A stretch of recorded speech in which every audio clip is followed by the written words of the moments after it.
One word about chemotherapy. It remains an acceptable treatment for ROS1-driven NC or non-small cell lung cancer, either second line or first line if the TKI is not available, whether because of finances or excessive toxicity.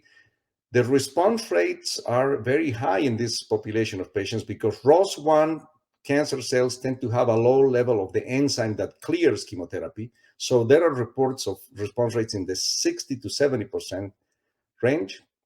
For pemetrexed, single agent is lower at 27%, progression-free survival 7.5%. So if you see better response rates and better progression-free survival than the original chemotherapy trials, but not as good as TKI therapy. In the case of ROS1, we don't have the trials that compare chemotherapy to TKI like we do for EGFR and ALK, but there was a retrospective comparison between chemo and tyrosine kinase inhibitors, and as expected, the response rate with TKI was 86%, with chemotherapy lower at 44%. Immunotherapy. Everybody wants to receive immunotherapy. We have patients watching TV ads for drug A or B, and they want it. So a retrospective study of 551 patients with drivable mutations was done with immunotherapy. A small subset, 7 of them had ROS1 rearrangement.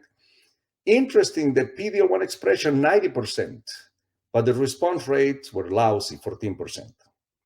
So the key problem here is that if these patients don't have molecular testing, they only run PD-L1, or they only get PD-L1 first, and they don't wait for molecular studies, they are going to get the wrong treatment. So similar to other oncogenic-driven non-small cell lung cancer cases, there is no evidence to support the use of immunotherapy in the initial stages of treatment in lung cancer patients. In conclusion, crizotinib and entrectinib are effective first-line treatments for ROS1 rearranged non-small cell lung cancer tumors. Entrectinib is preferred in patients with brain metastasis due to the CNS activity it showed. You may want to obtain tissue at the time of progression to identify what type of mutation is driving the progression, or if there is a secondary mechanism that could guide your treatment. Lorlatinib is a reasonable second-line treatment as long as G2032R is not present. Repotrectinib is a promising new agent that overcomes the most common mutations or resistant mutations and has a significant CNS activity. So it has the best of both worlds. So stay tuned. We're going to be hearing more about Repo in the near future. So I want to give you a message to take home today.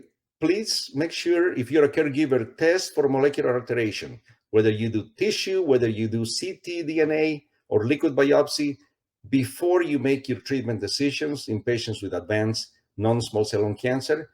If you're a patient or caregiver, and if you're still on time, please demand to have molecular tests done and available when reviewing your treatment options. And please, using the cell phone analogy, don't be like this guy who's stuck in the past. Thank you.